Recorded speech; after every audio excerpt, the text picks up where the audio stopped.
The Ramayana, The Alliance of Kishkindha. By India Classical Tales. Brought to you by TellStory.net, stories from around the world.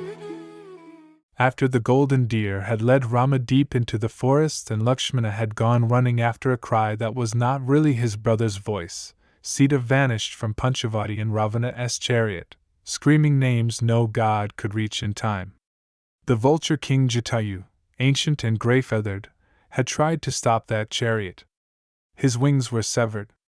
He fell from the sky like a monument toppled by long weather.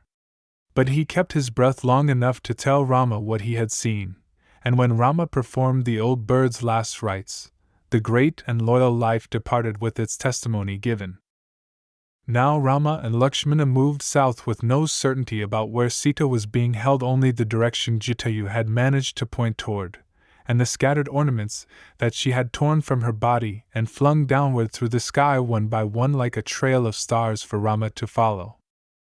Near a dry riverbed they came upon Kishkindha, a monstrous shape, a Rakshasa locked in a cursed body, all arms and appetite. When Rama and Lakshmana burned that form and released him, the spirit that rose from the flames was grateful and clear-eyed. Go to the hermitage of Shubari on the shore of Lake Pampa. She has waited there a long time for this meeting, and she will set your feet on the right path. Shubari was an old woman of the forest who had spent decades waiting. She tasted every berry before she offered it to Rama, keeping only the sweetest a gesture of love so thorough and so humble that it has been remembered ever since. After her blessing and her departure, she told them what mattered: seek the mountain Rishimukha beside Lake Pampa, where a Vanera chief named Sugriva lived in exile with 4 devoted companions. She said no more. She did not need to. They found the mountain, and from the trees above it, Sugriva had long since spotted them coming through the forest and was afraid, because he had learned to be afraid. He sent his most trusted minister Hanuman down to meet them in the guise of a wandering scholar. Hanuman studied the 2 princes with a scholar's care and found them genuine. Something passed between him and Rama in that first exchange that stayed with Hanuman for the rest of his life. He later said only that looking at Rama gave him a steadiness. He did not know how to describe a presence that made restlessness feel like a curable condition. He dropped his disguise and brought them up the mountain. Sugriva told his story with the bitterness of someone still astonished by how completely one misunderstanding had destroyed everything. He and his brother Vali had once been close. Then a quarrel over a demon's cave turned into catastrophe. While Sugriva had waited outside the cave in the dark, unsure whether his brother was alive or dead, Vali had eventually emerged furious, certain he had been abandoned when the fight was hardest. He had exiled Sugriva on the spot, taken his wife, and made it clear that the exile was permanent and the enmity was real. Sugriva had been living in hiding on the one mountain Vali could not approach, bound by an ancient curse that made that peak forbidden ground. Rama and Sugriva bound themselves in friendship before a sacred fire, exchanging garlands. But a friendship between a king in exile and a prince in exile required more than ceremony, it required proof of mutual power. Sugriva showed Rama the skeleton of Dundubi, a demon of such terror that even the gods had feared him. Vali had kicked that enormous carcass 100 yojanas. Rama picked it up with his toe and flicked it past the horizon without apparent effort. Then he drove a single arrow through 7 tall solid trees in one line, and it came back to his quiver. Sugriva understood. He believed. Sugriva went down. He stood at Kishkindha's gate and called Vali by name.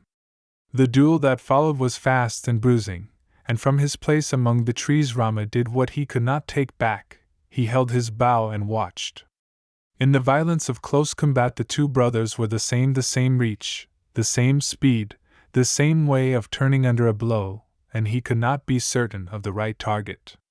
He would not shoot into that doubt. Sugriva was driven back to the mountain, cut and furious. Lakshmana wove a garland from a flowering vine and hung it around Sugriva's neck. It would be enough to tell one from the other when the fighting started. Sugriva went back down. When the brothers were drawn into single combat again, Rama stood behind a tree and watched them fight until he was sure which was which, for Vali and Sugriva were nearly identical in form and the speed of battle collapsed the difference further. At the right moment he released an arrow. It struck Vali in the chest without warning. Vali fell, and from the ground looked up at Rama with an accusation burning in his remaining clarity. Why would a Dermic prince shoot me from hiding? You gave me no chance to face my enemy and answer for whatever wrong I had done. You had wronged Sugriva, taken his wife by force, and the Dharma of kings permits the correct act even when the form is difficult. Vali died with that answer between them, whether fully settled or merely concluded. Each retelling of the Ramayana has had to decide for itself. Sugriva was crowned king of Kishkindha. He was reunited with his wife Ruma. And then the monsoon came, and the world closed in. Rama waited through 4 months of rain on the nearby mountain Prashravana, each week watching the distance as he waited for Sugriva to begin the search he had promised. The rains lengthened. Sugriva feasted and seemed to forget. Lakshmana's patience, which was not bottomless, finally broke.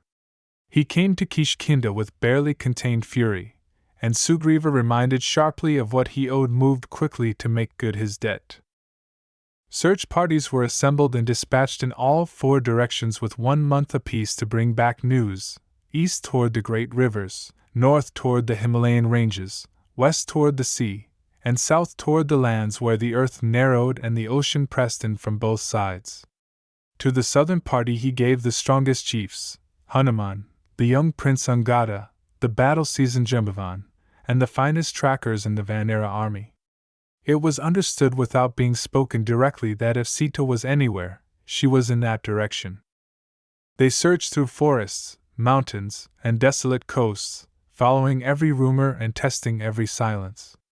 They reached a cave where time had moved strangely, emerged on the far side nearer the end of their allotted month than they could account for, and pressed on to the southern shore where the sea stood before them like the end of the map. There, on the edge of the land, they found the great vulture Sampati, elder brother of Jatayu, windless now from an ancient fire that had burned them away when he shielded his younger brother from the sun's full heat. He heard them speak Jatayu name, and came out to them himself, leaning on age. His distant sight was still sharp. He told them what they needed to know. Sita was alive in Lanka, across 100 yojana sea, held in Ravana's South Ashoka Grove. The chiefs looked out over the water. One by one they measured their strength against that width and fell quiet. The one among them who could cross it was sitting among them, only waiting for someone to remind him of what he was.